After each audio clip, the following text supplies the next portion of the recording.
From bureaus worldwide, this is FSN. Yeah, thanks, Ollie. Rothschild man Emmanuel Macron is acting very much like a Rothschild man in terms of what he's saying. Minimum wage for Europe, military alignment in Europe, fiscal taxation alignment in Europe. That's what the Rothschild man Macron wants, we know that, and Merkel. Maybe not so much of that on today's programme. Anyway, hope you're well and you've had a good Tuesday thus far. You can tweet me at any time between now and the end of the show. As usual, it is at Richie Allen Show. Look forward to hearing from you. Welcome back to the most listened to independent radio show in Europe. It's your Richie Allen Show.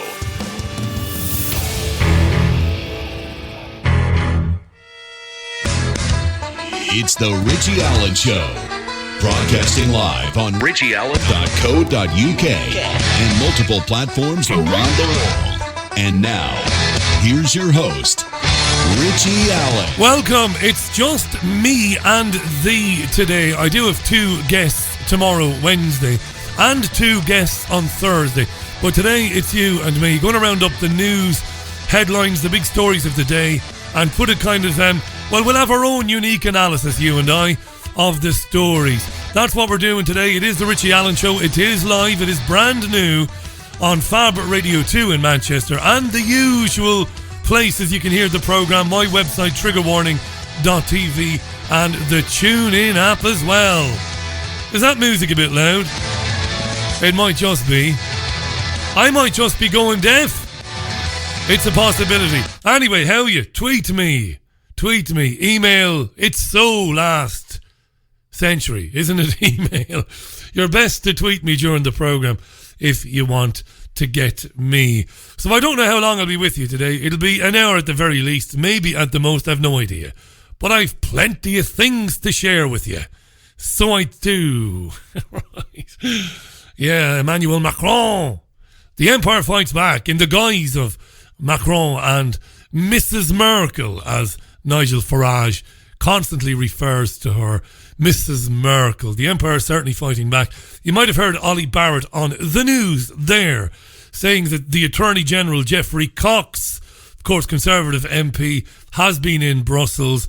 When he got back from Brussels, or when he was leaving Brussels, the UK media jumped all over him, pounced on him, and asked him, had the EU given any more concessions that might be useful to Theresa May? He wouldn't answer, because the answer is probably, well, no, they won't. They're not going to give any more concessions. There will be a delay. Article 50 will be suspended. We'll be told that it will be temporary. But you know what I'm going to say next? Because in this instance anyway, I'm just totally and utterly predictable. I can't find any new way of saying it. We ain't going anywhere. By the way, don't panic. This isn't the beginning of a Brexit preamble. Very little Brexit stuff on the programme today. Just wanted to mention that the scare stories in the press, and today there were plenty of them, very funny scare stories right across the UK tabloid and broadsheet media. Apparently, the changes that will be forced on us, me and you, the great unwashed, will be catastrophic if we crash out. This is a wonderful term that the media has. You've been listening to me for a long time, many years, I know. So you will remember me giving boring lectures about the terminology and how the terminology is uniform right across the media. So they use crash out because it's very negative. Crash out of the European Union at the end of the month. Crash out. And if we do, we're screwed. You won't be able to get avocados. You won't be able to get bananas. So people who can't afford to buy vibrators are well and truly shafted. Or not well and truly shafted if they can't get bananas or avocados. We're being told this today. You know, if we crash out, no bananas, no avocados, and we'll have to start changing our diets, and there'll be disruption at the ports and all of that. No bananas. Yeah. Right, so here's a story that, to be fair to one or two of our media friends, or frenemies, or enemies, have been running with. And it's about Eurostar. Now, Eurostar has reported a record financial performance for 2018. And Eurostar has also said in the same breath, we don't expect any Brexit problems. No matter what, even if there's a no-deal scenario. Passengers, don't worry your little arses. There's going to be no problems in the event of a no-deal. And by the way, I have to repeat this, Eurostar said record financial performance for 2018. Dear listener, I want you to keep that in mind now. Hold on to that little fact, right? Keep it in mind. Record performance. The company distanced itself from a Department for Transport leaked memo, which warned last month, you might remember, that extra passport checks under a hard Brexit could cause queues of up to 15,000 people a day at King's Cross in London. They'll be queuing all the way out to Wembley. All that old fear-mongering old bollocks. So that's what they've been saying anyway. Brexit preparations are going really well, says Eurostar, and we expect no matter what to maintain services on the existing basis, timetable and terms and conditions. Now, the chief executive of Eurostar is a man called Mike Cooper, and he was on BBC Radio this morning, and the interviewer did everything she could to insinuate that Eurostar passengers would suffer in a no-deal Brexit scenario, despite his repeated assurances that they would not. This is interesting listening. Eurostar Chief Executive Mike Cooper, live on BBC Radio 5 with none other than Rachel Burden, one of our old friends in the media. Interesting. So we're in a good position going into Brexit. I think 24 days and counting. Still work to be done, of course, but no, I'm reasonably confident. Would it be better for you to have this resolved by the end of this month? Or would you prefer to see an extension in order to iron out the creases and go for a better deal, whatever that may be? We're focused on the end of the month. As I say, we've got our safety certification in place. We've got operating licences in place. And we've got a resolution in terms of our e-gates in our stations. So we're ticking off the list, and I think it helps give us focus, the fact that we have this target of March the 29th. So we're in a strong position, still work to be completed. No guarantees, clearly, because we're reliant on third parties. But people are engaging with us, and I'm impressed with the sense of determination to get a resolution and to keep the trains running. Are you building in extra time for passport checks and customs checks? She just won't let it go, will she, Rachel? Checks. At the moment, there's no change to the timetable. No, we're expecting to be able to process effectively. But clearly, you know... But if there was no deal, that would have to change, wouldn't it? He's just said already, and he said earlier on, everything is hunky-dory, don't worry about it. Well, we can flex. We're used to operating in uncertain times. Given the levels of communication we have with our customers, we can advise people of any potential changes. But as it stands at the moment, the timetable stands. Sales are good. If I look at sales post March 29th this year and compare it to 12 months ago, we're actually well ahead of the game. So that's interesting. The consumer doesn't seem to be freaked. The consumer doesn't seem to be freaked. That's interesting, says Rachel Burden. He said the sales are good, keep it in mind. She's not giving up, this presenter. No matter what he says, she's not giving up. What advice would you give then to people travelling post-March the 29th? And clearly that date may shift, but let's go with that for the moment. Do they need to build in extra time to their itinerary? Will they need to bring any extra paperwork with them? And so on. He's just fucking told you, no, you daft bint. How many other ways can he find to tell you? No, it's all going to be fine, love. Stay close to Eurostar.com, and we'll keep people advised. Yeah, and you can't say for certain at the moment. That's the bottom line. There can be no certainties at the moment, but we're in a strong position given the plans that we have, and given the sense of engagement that we've seen as well from London, from Paris, from Brussels, from the governments there, and also from the European Commission.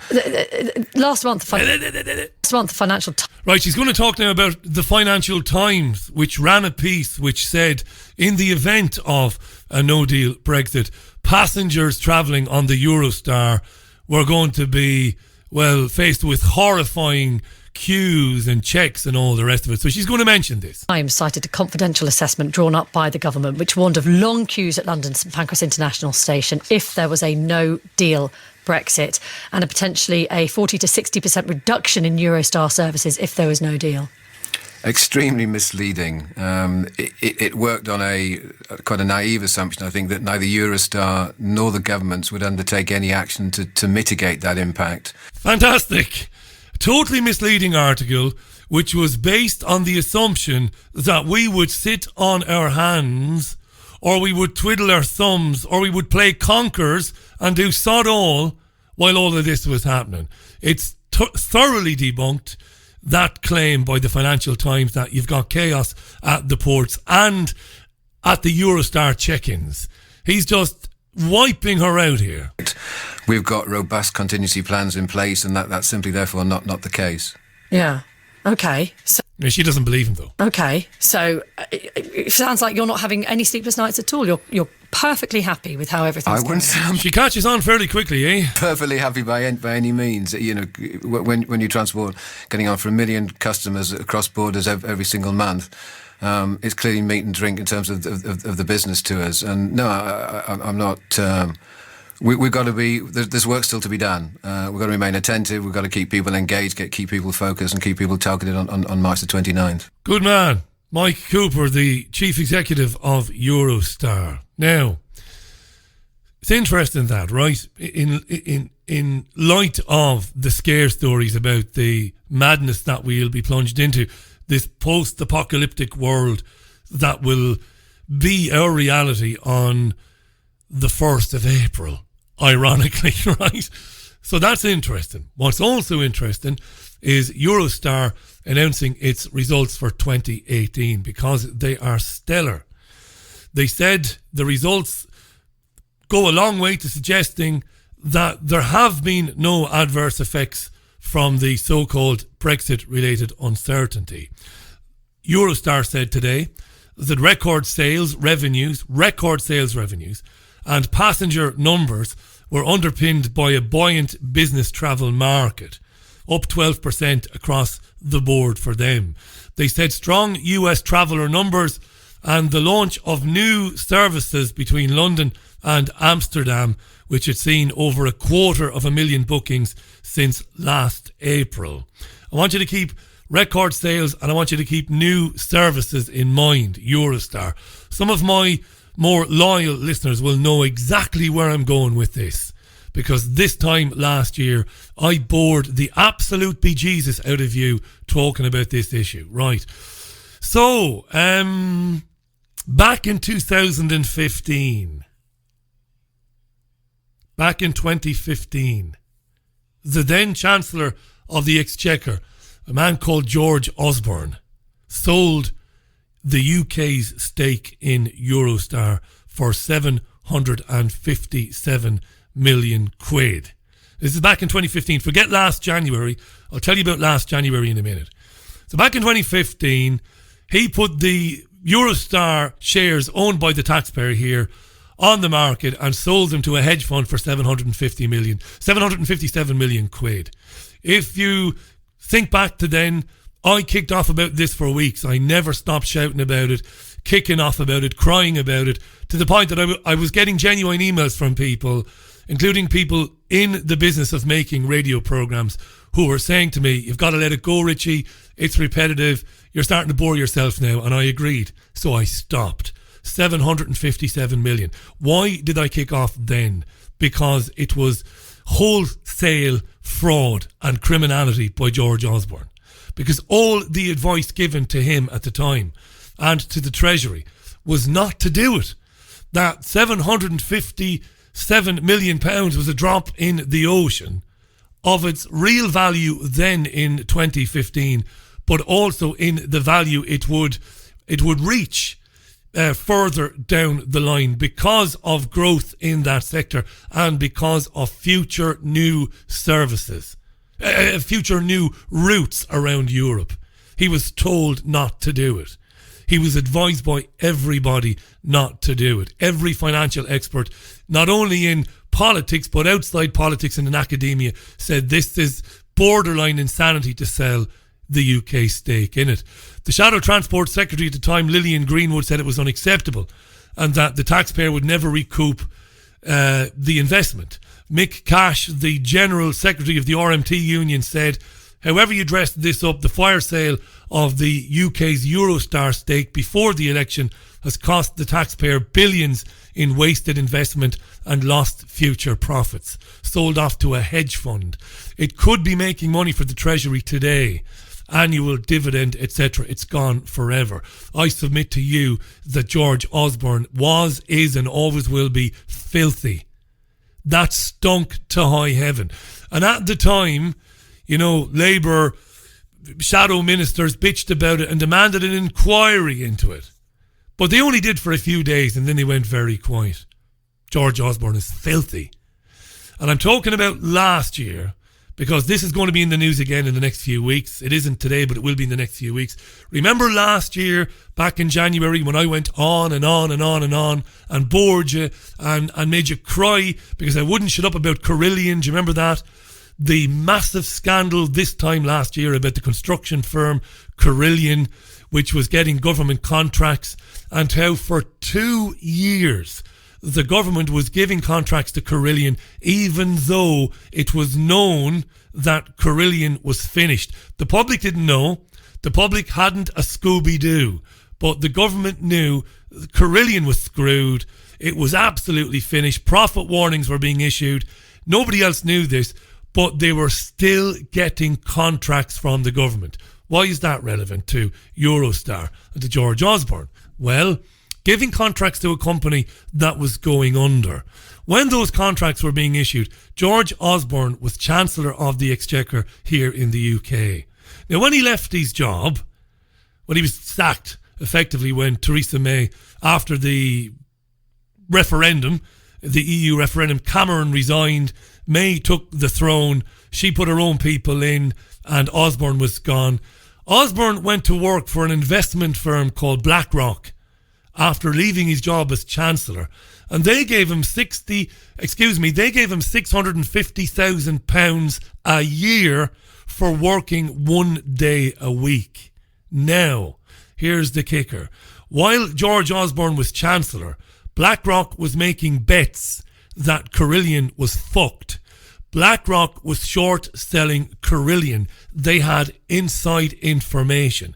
While everybody else thought that Carillion was on the up and up, and while Joe Public was still buying worthless fucking shares in Carillion, BlackRock was short-selling it and making a killing.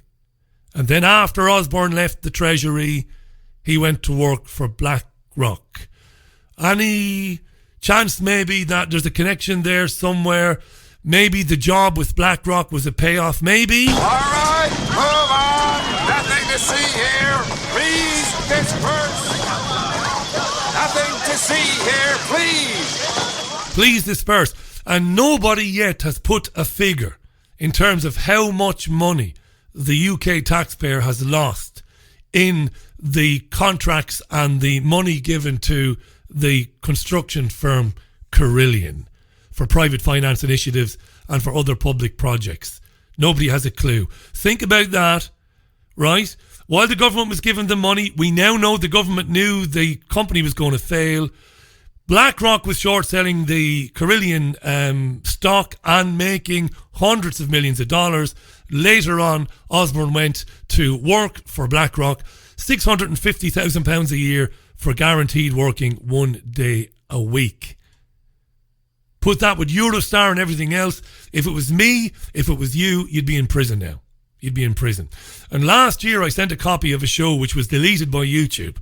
Not one of the shows that was deleted when they deleted the channel entirely, but the show was deleted after I sent the show to the Metropolitan Police and asked them to investigate George Osborne, who's now working for the Evening Standard as the editor of that paper. I suggested at the time that any fraud investigator worth his or her salt would want to turn George Osborne upside down by the ankles and shake him just to see what might come out. 22 and a half minutes past the hour. This is the Richie Allen Show, live for Tuesday, March 5th, 2019. I'll tell you what, I'm going to take a tune now, and when we come back, we're going to talk about Donald Trump and the Democratic Congresswoman Ilhan Omar and her comments about the Israeli influence on US politics. Very interesting story. We'll get right into it after some music from The Who. Why not The Who, eh? Yes, and you can keep the tweets coming in. It's at Richie Allen Show on Twitter. Welcome to the programme. Great to be with you as always. Love this tune. It's Substitute. Music from The Who, Substitute on the Richie Allen Show Tuesday's programme. Thanks for joining me. Hi to Faisal, to Base Ninja. Hi to Liz Jones. How you doing, Liz? David tweets, I'm building a bunker at the bottom of the garden. Is 60 feet deep enough? Oh no, no more German cuisine in Tesco, says David. Don't know about that. Hi to Maharg as well. And to Celia. How you doing, Celia? A lot of tweets coming in there. Forgive me. Got to scroll back through them. Hi to Paul Alawi. How you doing, Paul? Strong and Cable as well. A lot of comments on the George Osborne story there. Carillion, but of course Eurostar and its announcements of record profits last year. Profits which could be going into the Treasury coffers, but they won't be because it was sold by George Osborne for a song back in 2015. Criminality. Delroy tweets, Richie, the World Health Organization never did anything good, he says. Speaking about the WHO, I see where you're going with that, the WHO.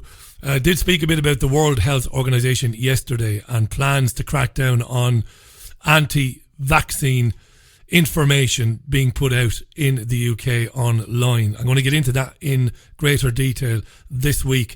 I think it'll be on Thursday. Hi to Jason as well. A metal version of the Who Substitute by a band called Great White. I remember a band called Great White. They were an 80s heavy metal band, weren't they, if I remember? I think they were. 27 and a half minutes past the hour. Time to move on. The US President Donald Trump has said Democratic Congresswoman Ilhan Omar's latest controversial comments about the US-Israel relationship represent a dark day for the Middle East country. It's a dark day for Israel, said Donald Trump, because Ilhan Omar, the Democratic Congresswoman, the first one from Somalia, which is not from Somalia, second generation, third generation. She's the first Somali American elected to Congress. She's been talking about the Israeli influence, and she's been forced to defend herself when she tweeted about being pressured to pledge allegiance to Israel. I want to talk about the political influence in this country that says it is okay for people to push for allegiance to a foreign country, she told an audience in Washington on Wednesday. She doubled down on her comments on Sunday, tweeting that she should not have to have allegiance or pledge support to a foreign country in order to serve in Congress. Late on Monday evening, Trump tweeted, Representative Ilhan Omar is again under fire for her terrible comments concerning Israel. Jewish groups have just sent a petition to Speaker Pelosi asking her to remove Omar from Foreign Relations Committee. A dark day for Israel, said Puppet Trump. Yeah. What did she say? She wanted to talk about political influence in the US and being asked to pledge for Israel. She said on Monday, yesterday, I'm told every day that I am anti-American if I am not pro-Israel. I find that to be problematic. And I am not alone, she said. I just happen to be willing to speak up on it, and yet I find myself open to attacks.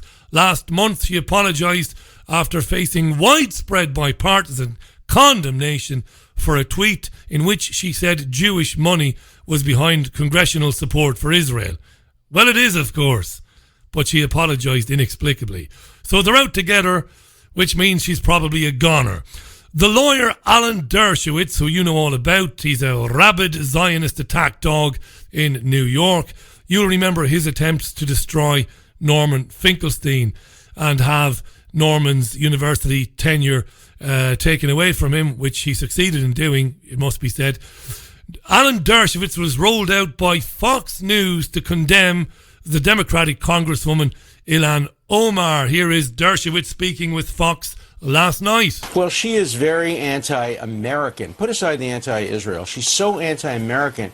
She accuses American members of Congress, men and women, Jewish, Christian, she accuses them, essentially, of doing it for the money. We know that Americans overwhelmingly support Israel because Israel is a democracy. It's America's strongest ally in the Middle East. It's the only country in the Middle East that America can always count on. You never know who's going to be the head of Egypt next month. Right. You never know what's going to happen in other countries. But you know that no matter who's elected in Israel, they're going to be very supportive of America. They're going to exchange intelligence information, military information.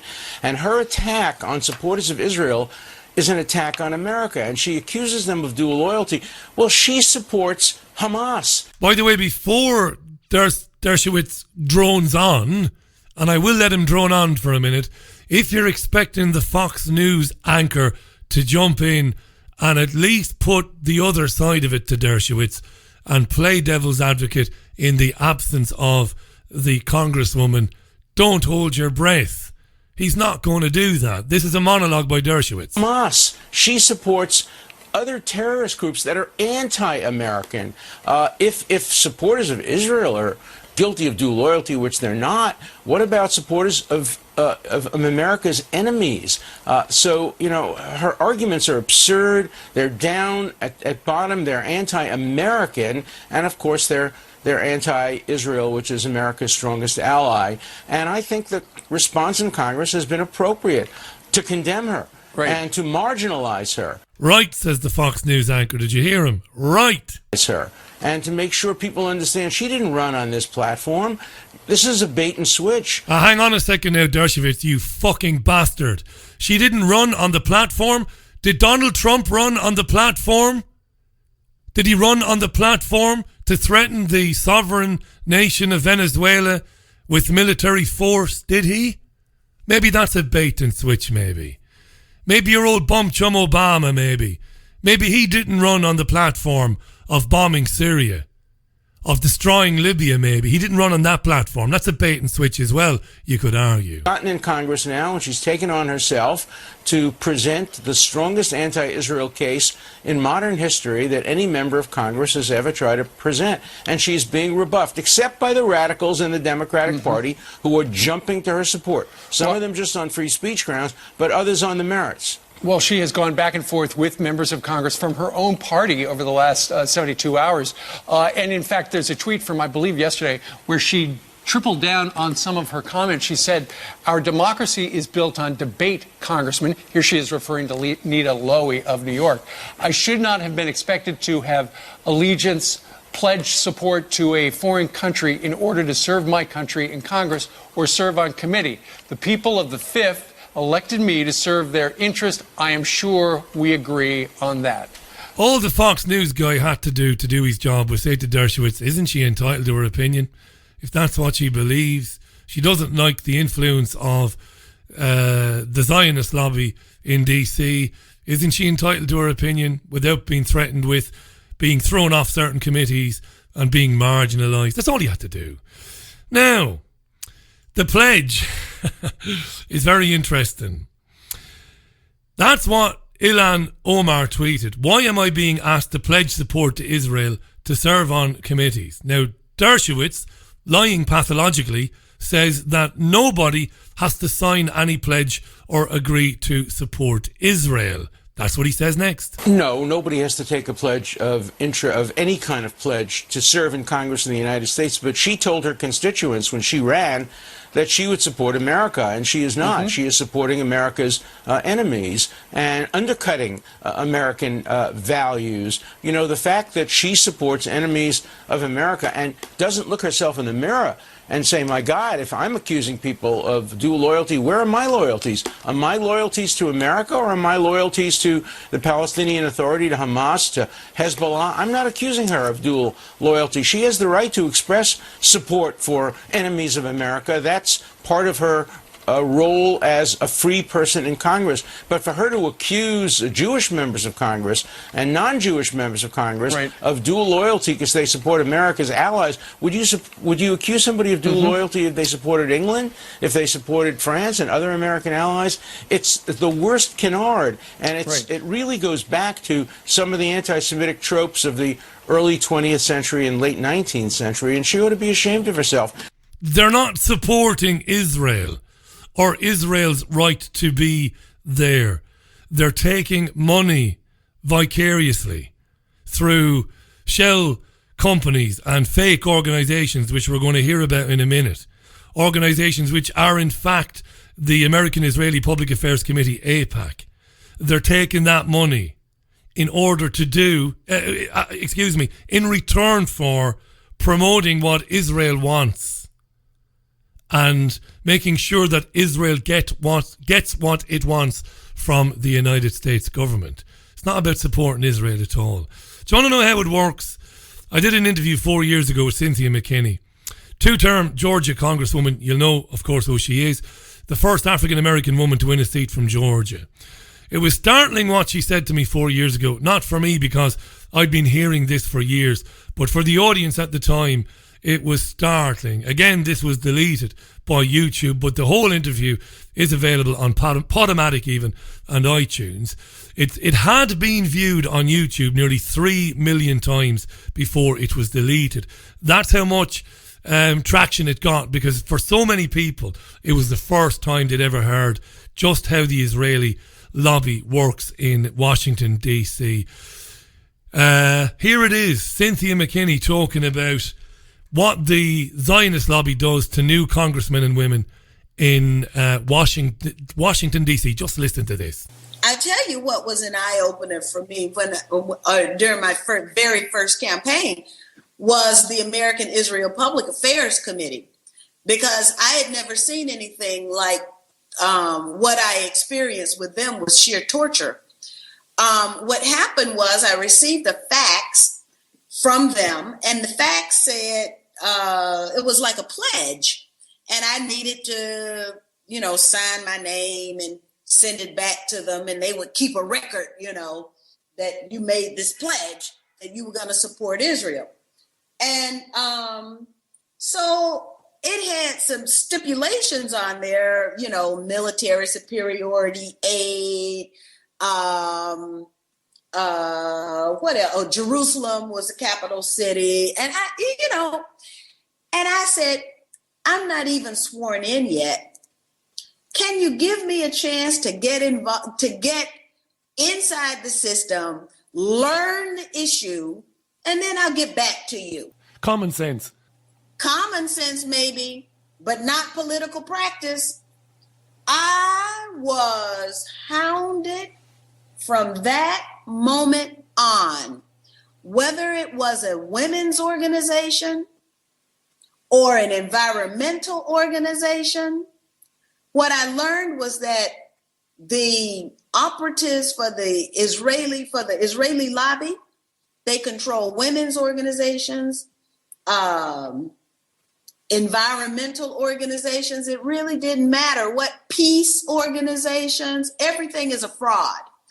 And so I would say, okay, I want to get your endorsement from the environmentalists or the women's organizations. And I would get a call saying, well, did you sign the pledge? Now, this ostensibly is from a women's organization. I'm a woman. I'm the only woman running. Yeah. And I needed to sign the pledge before I could even get looked at. Peace organization. You signed the pledge.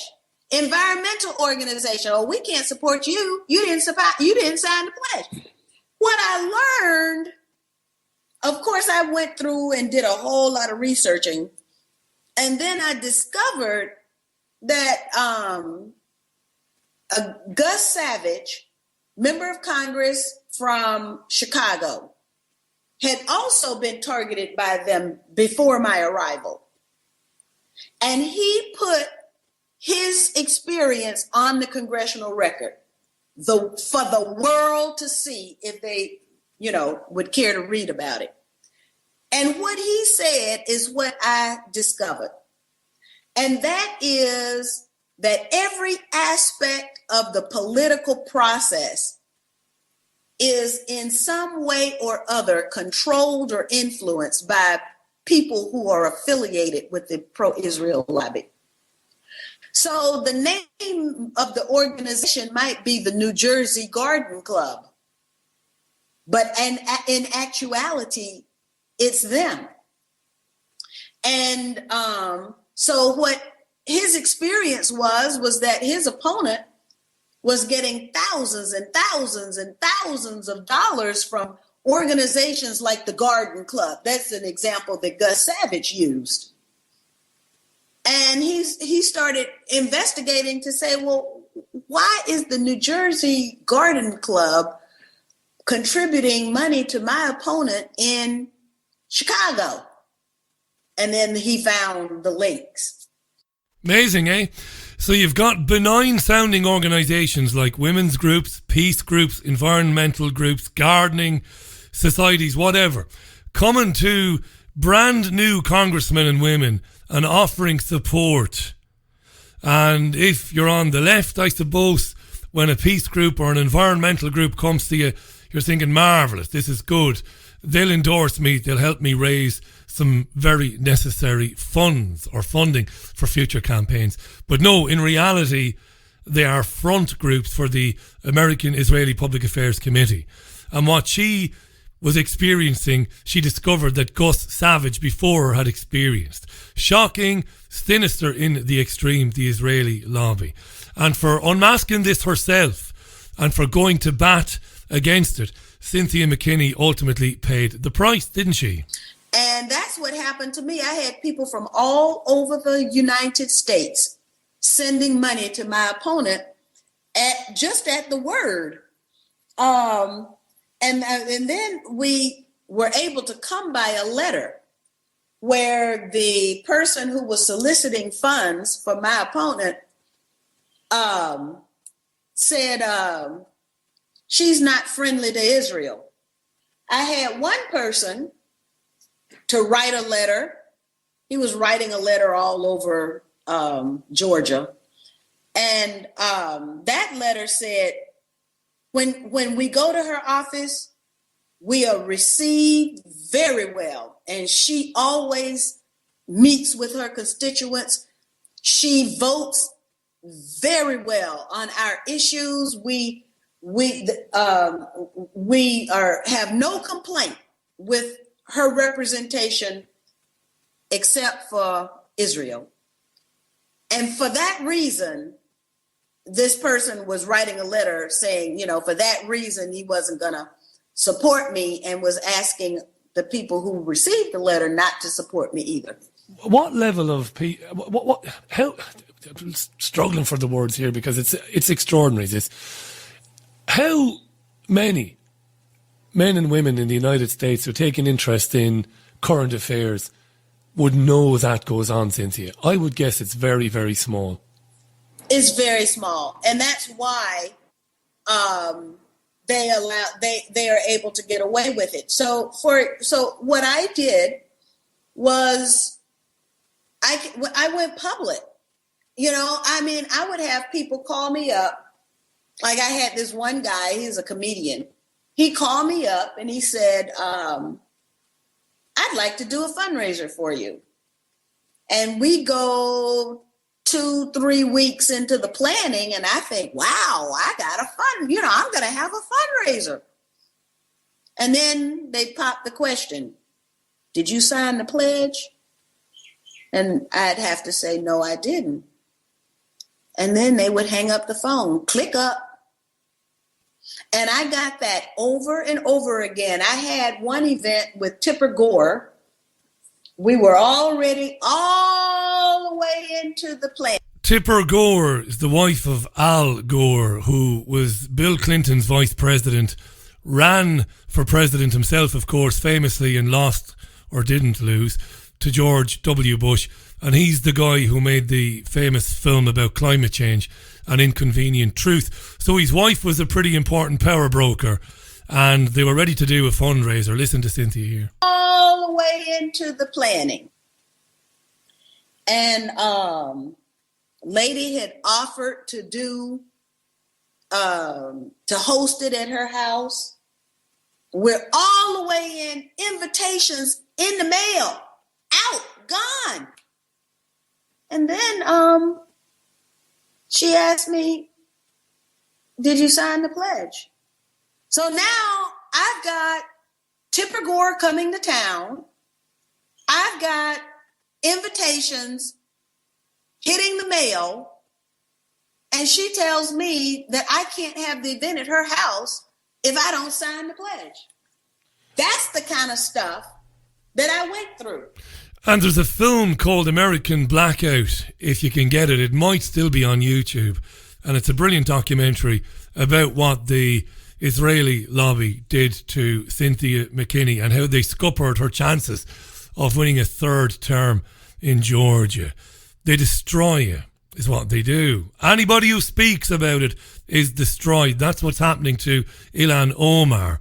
That's what's happening to so many Labour Party activists and members in the UK, asking questions about the influence of the Israeli lobby in this country. You must be destroyed.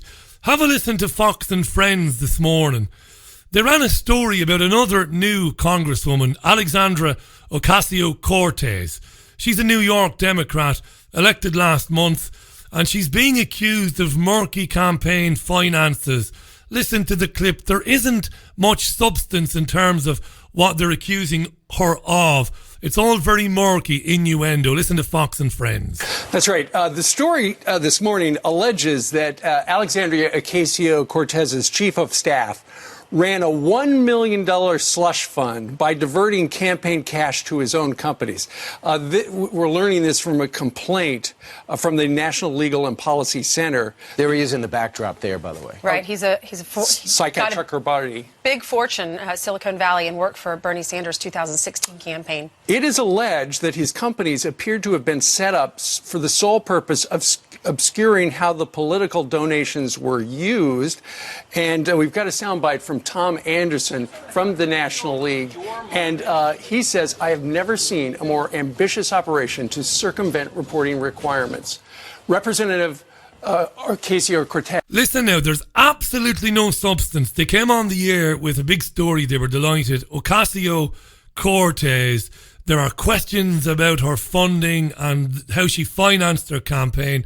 And nothing they've said yet has any substance to it. It's all footsteps in the night and whispers and innuendo. Listen, it doesn't get any better. Ocasio-Cortez has been quite vocal in condemning so-called dark money, but her own campaign went to great lengths to avoid the sunlight of disclosure. That's the group that filed this complaint yesterday with the FEC. The reason for this is apparently, you have the political action committees, and he had two of those under his name. He established these two, and there was $885,000 in these PACs that was moved over to private companies, which he also controlled. Right. It's all about disclosure. In PACs, you have to disclose money, but there's nothing in this. Now, there might be something in it. I don't know, but listening to these guys, there's nothing in it. LLC, a company that, unlike the PACs, is exempt from reporting all of his expenditures over $200, and this is way over $200. So Congresswoman Alexandria Ocasio-Cortez... Yeah, right. So she parked some money possibly in a company that isn't obliged to disclose its finances. All very murky. Do you know what's going on there? There's no such thing as coincidence in politics. Not only did Ocasio-Cortez speak out about Trump's finances and allegations about his funding, but before she was elected, she was very, very critical of the Israeli Defense Forces and their use of force against Palestinians participating in the border protests last year, right of return and all of that. She called it a massacre in a tweet. And when she did an interview with PBS, the public broadcasting service, last year, she said that not only is she a proponent of a two-state solution, but she called the Israeli presence in the Middle East an occupation of Palestine. So there's no coincidence that they're throwing mud at Ocasio-Cortez and her financing. At the same time, they're demanding that Ilhan Omar be burned at the stake for having the temerity to question Israeli influence on American public affairs. No coincidence. And in the New York Times today, in an article in the New York Times today, to the credit of the New York Times, a newspaper I wouldn't ordinarily have much time for, they write, today AIPAC, the American Israeli Public Affairs Committee, boasts 17 regional and satellite offices, a gleaming headquarters near the capital, and an annual budget so hefty that its chief executive earned more than $1 million in salary and benefits in 2016. Here's the kicker. Travelling to Israel on a trip financed by AIPAC is practically a rite of passage for freshman members of Congress. So if you're a new congressman and congresswoman, you'll be packed off for a holiday to Israel for a bit of re-education.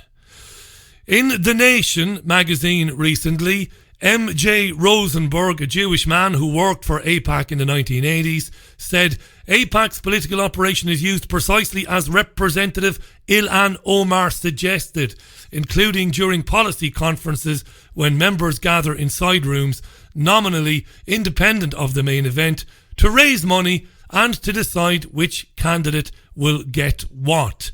It's exactly what Cynthia McKinney told me 4 years ago. Moving on.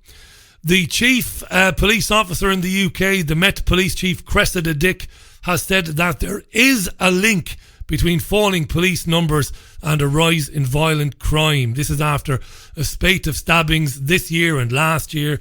2 17-year-olds killed in the last few days in London and Greater Manchester. Theresa May said that there isn't a link between dwindling police numbers and stabbings. Cressida Dick told LBC Radio this morning, in fact, there is a link. Here she is speaking with a guy called Nick Ferrari. When Mrs May says there is no link between austerity measures and cuts and the level of crime we're seeing, is she right? I think if you went back in history, you would see examples of when police officer numbers have gone down and crime has not necessarily risen at exactly the same rate in the same way. But I think what we all agree on is that in the last few years, police officers' numbers have gone down a lot. There's been a lot of cuts in other public services. There's been more demand for policing, and therefore there must be some link. And I have consistently said that the Prime Minister is wrong. There is a link. I agree that there is some link between violent crime on the streets, obviously, and police numbers. Of course there is, and I think everybody would see that. That's why I asked the year before last to get more money and to have more officers, and was given a small amount. This last year I've been given more. So what I'm doing at the moment is recruiting. And I'm recruiting 3,000 officers this year. Now, of course, it'll take a while to get them in, to get them trained and to get them experienced. But I absolutely agree, and again have said, we must have more officers on the streets of London. So she must reverse her policy. She has, I don't want to talk about the Prime Minister, the Home Secretary has enabled people like my mayor in London to increase funding to the police latterly, and indeed has increased, in some respects, funding to the police in the last few months. Yeah, she said she's on a recruitment drive there, but don't get excited. There's no job for you unless you are female, LGBT, black or Asian. If you're not, don't apply, because that's who they want. This was reported 3 weeks ago across the media. They're implying positive discrimination to make the force more diverse. It is absolutely crazy. What kind of fuckery is this? It's absolute fuckery. You give somebody the job and you put them into training based on their ability, not on what they look like, their religious belief, their colour or their sexual orientation. I think the police are being devastated to allow the privatisation of it. Military contractors and security firms will eventually run the police in the future. Watch the first 20 minutes of RoboCop. Seriously, it's seriously coming down the line. Destroy it in order to pave the way for privatisation after a public outcry. You know, children have been stabbed, and I can't imagine what their parents must go through. What do politicians do? Well, they cash in on this sort of thing, and they exploit the grief of the families that are left to deal with the devastation. And we're going to hear a bit of world-class grandstanding now from none other than Fishwife-in-Chief Stella Creasy, the Labour MP at Westminster yesterday. This is a detestable woman. Listen to her carry on at Westminster, grandstanding and reading the names of people who have been stabbed in the UK of late. Listen to this.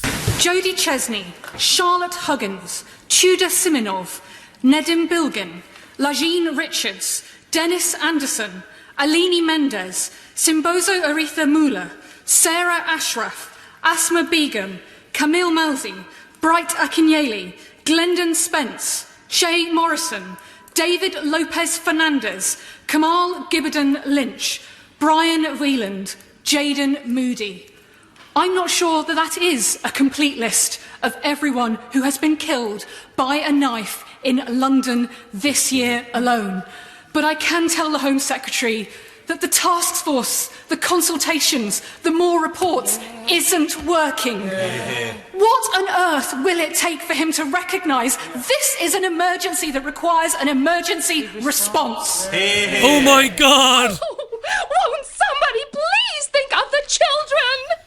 George Burns once said, didn't he, the comedian, and I paraphrase, if you can fake sincerity, you've got it made. Creasy was trying to force tears from her eyes in her tirade yesterday and couldn't manage it. A thoroughly despicable character, but then that's what politicians do. They grandstand and they exploit the grief and the misery of others. Creasy, by the way, is the Muppet who wants to make misogyny a hate crime. She's a virtue signalling world champion, is Stella Creasy. That's about it. That's all I've got time for today. Tomorrow I'll be joined by Paul Craig Roberts and Dr. Stuart Waiton, PhD. He will be with me tomorrow. And I will have two guests for you as well on Thursday. Slightly, it's a shorter show today, but no less packed full of information and content today. I think you'll agree. It's been a busy old show and I've been at it all day. So yeah, two great guests tomorrow, and I'm working on a show on Thursday, special show dealing with a couple of issues, one being NHS England and vaccines, which is very, very important. And I also want to talk, well, I won't say because I want to get into it on Thursday. I've got a bit of preparation to do. That's pretty much it. Thanks for listening. The programme will be available on iTunes, Spotify and the usual places real soon. It'll also be on YouTube as well later on. Do share it when you see it. You look after yourselves and one another. Enjoy the rest of your Tuesday, March 5th, and we'll be back again live tomorrow, Wednesday at 5 p.m. I can't wait to talk to you then. All right. Thanks as always for being there. Until tomorrow, leaving you with the great Satchmo. This is Louis Armstrong.